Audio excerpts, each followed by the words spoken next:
Abrimos el capítulo 6 del Evangelio según Mateo y comenzamos la lectura en el versículo 16.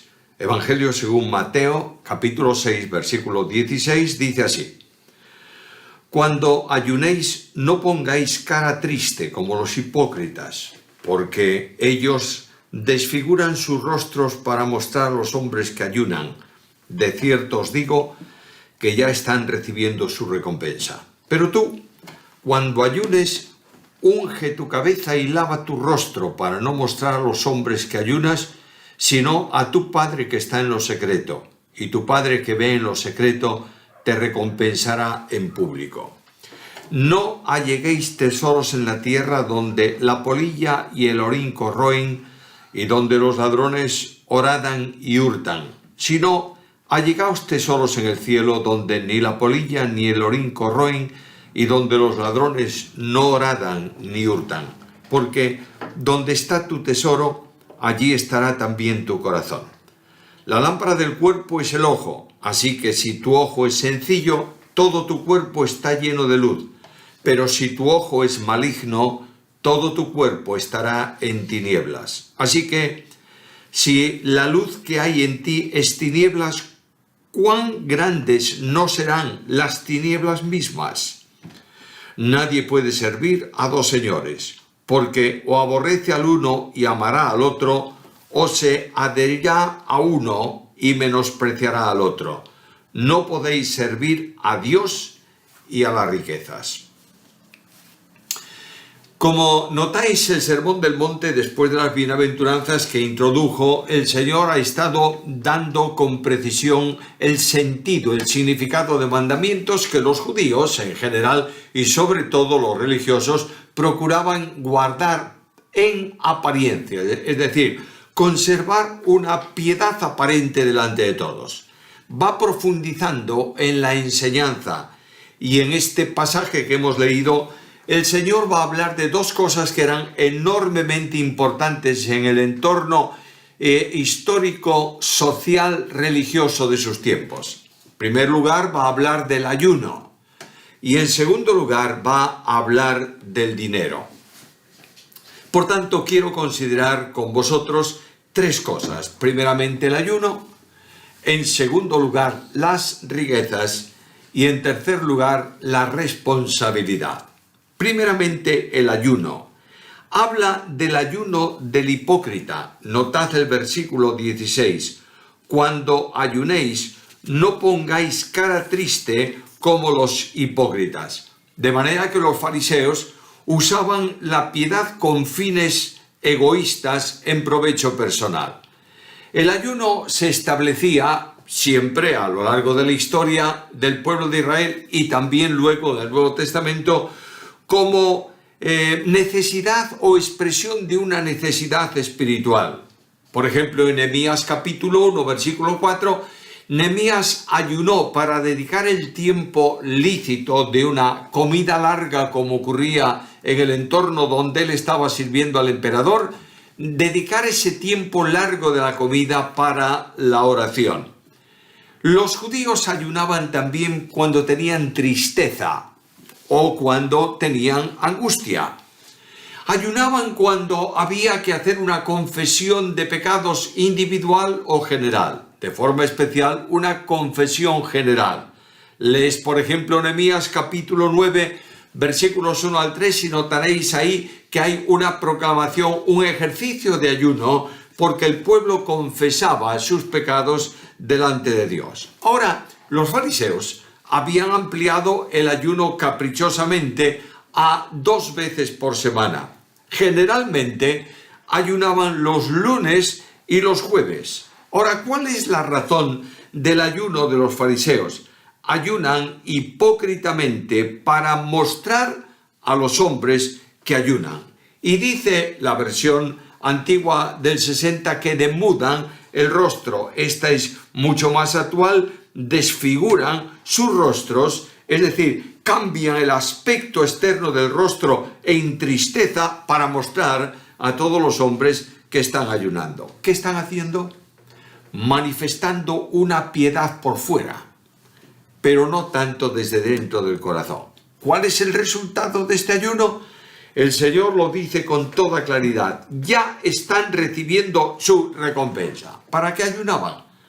Ayunaban para que las gentes vieran su piedad, la veían, les aplaudían, ya tienen la recompensa. Dios no paga dos veces factura de piedad, paga una sola en cuanto a bendiciones. Acepta cualquier expresión de piedad siempre que sea producida por un corazón movido por el Espíritu Santo de Dios. En el versículo 17 Cristo habla en contraste de cómo tiene que ser el ayuno del creyente. Pero tú, cuando ayunes, unge tu cabeza y lava tu rostro. Ahora, el ayuno está reconocido en la Biblia, tanto en el Antiguo como en el Nuevo Testamento. En el Antiguo Testamento los judíos ayunaban el día de la expiación, afligían, dice el texto bíblico, su alma, y ayunaban también, como acabo de decir, por circunstancias especiales. Ahora, el ayuno, ¿cómo nacía? Nacía a consecuencia de un corazón quebrantado por Dios. Cuando la palabra de Dios en el poder del Espíritu tocaba el alma del creyente de la antigua dispensación y le hacía notar su situación y le hacía sentir su miseria espiritual, esta persona se retraía de los alimentos, ayunaba para dedicar tiempo a la oración en confesión de su pecado. Porque el ayuno sin entrega del corazón se convierte en un mero ritualismo religioso. Leo en el texto bíblico de Isaías capítulo 58 y versículo 7 estas palabras. ¿Por qué dicen ayunamos y no hiciste caso? Humillamos nuestras almas y no te diste por entendido. He aquí que en el día de vuestro ayuno buscáis vuestro propio gusto y oprimís a vuestros trabajadores. De manera que el pueblo de Israel, en el entorno pecaminoso de la historia de su proceder en relación con Dios, conforme a este texto de Isaías, que habla en el nombre del Señor, decían a Dios, aquí estamos ayunando, no es lo que tú quieres que dediquemos tiempo a ti, a una actividad especial, pero Dios dice, lo hacéis para vuestro propio gusto, es decir, en beneficio personal vuestro, buscando ser alabados, mientras que continuáis con vuestra práctica pecaminosa, oprimiendo a los trabajadores. La enseñanza de Cristo es práctica. El maestro toma el ayuno para enseñar a los creyentes cuál es la dimensión real de esa manifestación de piedad. Habló de la práctica del ayuno por los discípulos después de su partida. Es sumamente interesante. Vienen los fariseos y le dicen, ¿cómo es posible que los discípulos tuyos no ayunan mientras que los de Juan el Bautista ayunan y nosotros también? Cristo dice, vamos a ver, el novio está presente, por tanto, mientras el novio está presente, hay una boda, hay una festividad, no van a ayunar, vienen a participar de una fiesta y la tienen, porque yo estoy enseñándoles, estoy haciendo milagros, estoy manifestando la gloria personal de Dios en la revelación a los hombres, pero vendrá un tiempo en que yo no estaré con ellos y entonces ellos ayunarán. Voy al Nuevo Testamento y me pregunto, ¿está regulado de alguna manera el ayuno? Y específicamente no está regulado como tal. Pero cuando voy a la práctica de la iglesia primitiva me doy cuenta que el ayuno se practicaba.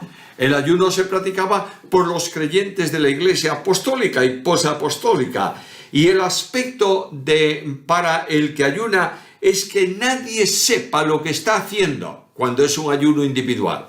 Yo ayuno delante del Señor, dedico ese tiempo de la comida o de la expansión lícita de tiempo de ocio que yo puedo dedicar al Señor, lo dedico a la oración, pero no lo proclamo. Estoy en silencio, guardo silencio delante del Señor. Porque el objetivo y el resultado del ayuno está en el versículo 18. Para no mostrar a los hombres que ayunas, sino a tu Padre que está en secreto. Y tu Padre que ve en lo secreto te recompensará en público. He dicho en uno de los programas anteriores sobre el Sermón del Monte que esta última frase, te recompensará en público, no está en la mayoría de los textos griegos originales más seguros, o copias de los originales, por supuesto, no hay originales, más seguros del texto griego del Nuevo Testamento. Lo que dice es, tu Padre ve y te recompensará. Tú lo haces en secreto donde nadie te ve, pero tu Padre ve y te recompensará. El objetivo es un acto de piedad delante del Señor, y la recompensa divina está prometida en este versículo. ¿Cuándo lo hará? Cuando Él quiera. ¿Contestará a mi oración? Sí, pero conforme a su voluntad y de acuerdo con su gracia y con su poder. Por tanto, ayuno. A veces se proclaman ayuno en las iglesias simplemente por cubrir un expediente. Otras veces se proclama ayuno en la iglesia o en las familias o en los individuos porque creemos que por el hecho en sí de abstenerse de la comida, Dios está contento de que pasemos hambre y responde a nuestras peticiones.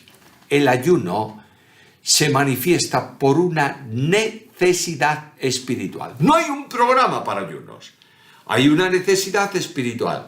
Y la persona deja aquello que es lícito, bien sea la comida, bien sea alguna expansión, no importa tampoco cuánto tiempo o cuánta extensión sea para el ayuno, deja todo eso lícito para dedicar tiempo personalmente en la presencia de Dios para la oración. Un ayuno que sea simplemente una expresión religiosa no tiene ningún sentido ni tiene ningún valor delante del Señor. Cristo me enseña con toda claridad esto. No hagáis como los hipócritas que ayunan para ser vistos. En segundo lugar, el Señor habla aquí de las riquezas. Es muy interesante notar que en lugar de hablar de riquezas en sí, habla de tesoros. Versículo 19. No alleguéis tesoros en la tierra. El problema de la conducta de los hipócritas tenía que ver también con esto. Ellos entendían, la Biblia lo decía, que Dios bendice al justo. Por tanto, ellos entendían que el hombre justo, el que ajusta su vida a la voluntad de Dios, el que cumple con las demandas que Él ha establecido, recibirá una recompensa, y la recompensa es una recompensa económica. De modo que ellos buscaban ser ricos para aparentar que Dios los estaba bendiciendo. Es más, ellos vendían los servicios religiosos. Vas al capítulo 23 del Evangelio según Mateo, de este mismo Evangelio, lo podemos leer, Mateo capítulo 23 y versículo 14, y dice así el Señor a estas personas: ¡ay de vosotros, escribas y fariseos hipócritas, porque devoráis las casas de las viudas, y como pretexto hacéis largas oraciones! Por esto recibiréis mayor condenación. De manera que vendían literalmente sus servicios religiosos. Una mujer viuda que estaba pasando por la necesidad no solo de la partida de su esposo, sino del problema que se siente en un estado de viudez. Ellos eran asistidos, ella era asistida por los fariseos haciendo largas oraciones y recibían como recompensa alguna dádiva de esa mujer. Despojaban a la mujer para enriquecerse ellos, y las riquezas que iban acumulando las exhibían delante de las gentes como bendición de Dios por su calidad espiritual. Algo más. Habían llegado a situaciones enormemente graves. Ellos tenían una obligación, que era honrar padre y madre. Honrar padre y madre, como sabéis muy bien, no consiste en saludarlos o en atenderlos de alguna manera, sino en procurar para ellos lo necesario cuando ellos no pueden subsistir por sí mismos. Y estos hombres, estas personas, estos impíos, destinaban al servicio del templo todo cuanto pudiera ser de ayuda a sus padres. De modo que si su padre venía a pedirle alguna ayuda material para superar su situación, ellos con cara lánguida, con aspecto de tristeza, hipócritamente hablando, mentirosos absolutos, utilizaban una palabra que era corbán. De manera que este corbán significaba que todo cuanto los padres pudieran recibir como ayuda estaba destinado al templo y no se podía tocar. El corazón de ellos no estaba puesto en Dios, estaba puesto en las riquezas. Por eso, dice el texto bíblico, no os hagáis tesoros aquí en la tierra. No tengáis este hábito. No es malo tener riquezas. No dice el Señor, no tengáis bienes en la tierra. O también no dice, no tengáis dinero en la tierra.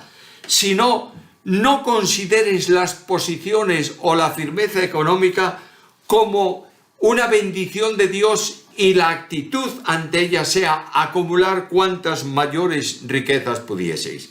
A veces pensamos que los creyentes no deben ser ricos, pero en la Biblia hay ejemplo de creyentes ricos. Por ejemplo, Abraham era riquísimo, pero Abraham tenía muchas riquezas, pero no amaba las riquezas. Es decir, no buscaba enriquecerse sobre todas las cosas. Nicodemo era un hombre rico, por tanto, no amaba las riquezas, tenía recursos para poder utilizarlos convenientemente. Tesoro es, como sabéis todos, lo que ocupa el corazón. Cualquier cosa que lleve cautivo el corazón es un tesoro. Hay ricos que son libres de sus tesoros y hay pobres que están cautivos de los suyos. La procedencia y el lugar de los tesoros, ¿qué es? No os hagáis tesoros en la tierra. Por tanto, la riqueza como tal es algo temporal. La primera razón para no ocuparse de los tesoros es que son inestables y se deterioran. La segunda razón es que los tesoros son vulnerables. Es inconsecuente, por tanto, poner la confianza en aquello que se pierde o se puede deteriorar. El mandamiento positivo lo encuentras en el versículo 20. Primeramente está el negativo. No améis los tesoros temporales. Ahora el positivo. Allegaos tesoros en el cielo, donde ni la polilla ni el orín corroen y donde los ladrones no aradan ni hurtan. Tesoros en el cielo. Cuando voy al libro de Apocalipsis, capítulo 14, versículo 13, habla de los que mueren en Cristo porque sus obras con ellos siguen. De manera que los tesoros en el cielo son los recursos que la gracia de Dios ha concedido para actuar convenientemente en la tierra, y Dios registra, digámoslo así, en su presencia para las recompensas futuras que los creyentes van a recibir. Por tanto, el apóstol Pablo hace una advertencia en la carta a los filipenses. Leemos en el capítulo 2, Filipenses capítulo 2, versículo 13.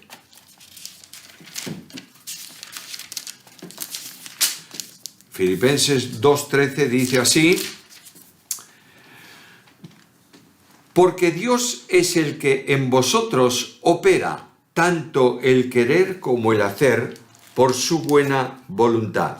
Mediante la acción de Dios, el creyente se ocupa de conseguir y de controlar su vida en orientación al cielo y no en la tierra. Recuerda que el apóstol dice que nuestra ciudadanía, ¿dónde está?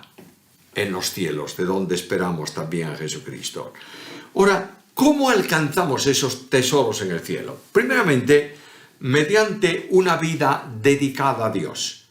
Entrego mi vida al servicio de Dios. Pongo como objetivo prioritario en la Biblia el reino de Dios y su justicia. Vivo una vida de testimonio ante el mundo de lo que Dios es para mí y para mi vida. Y de esa manera, mediante esa vida dedicada a Dios, estoy acumulando lo que aquí el Señor dice, tesoros en el cielo, administrando también y compartiendo los bienes terrenales. Se obtienen estos tesoros celestiales. Los tesoros están en los cielos.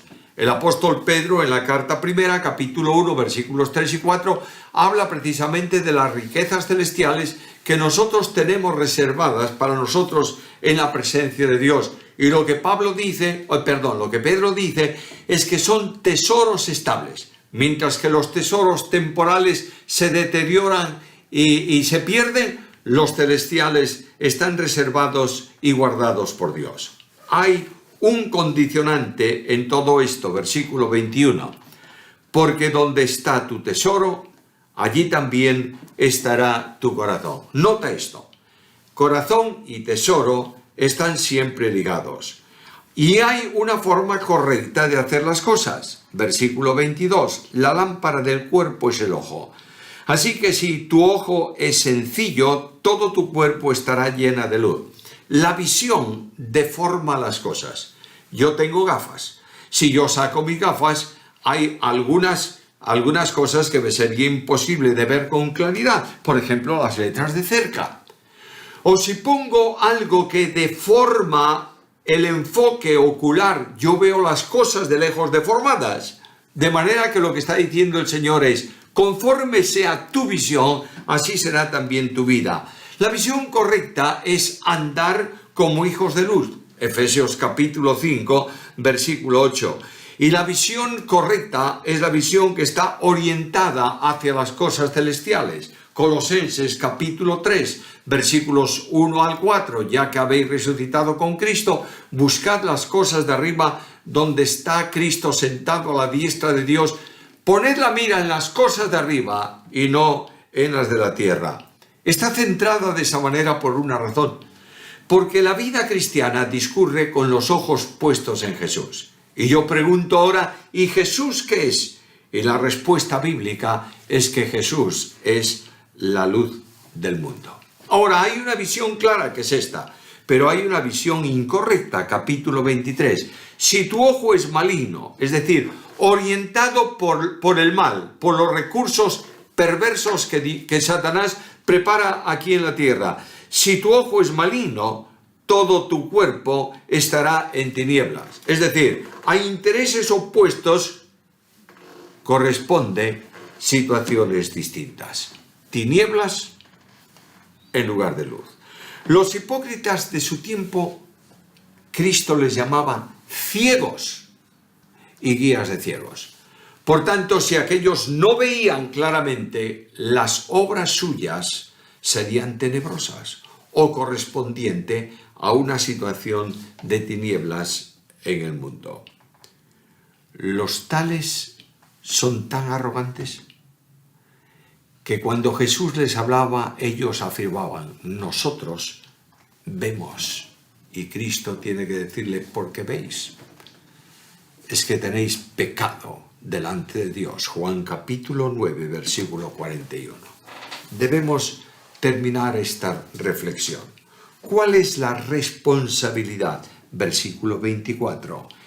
Nadie puede servir a dos señores. ¿Por qué motivo? Hoy en día estamos en un mundo en donde hay personas que trabajan en distintas empresas, pero no trabajan en empresas competentes o de competencia entre sí.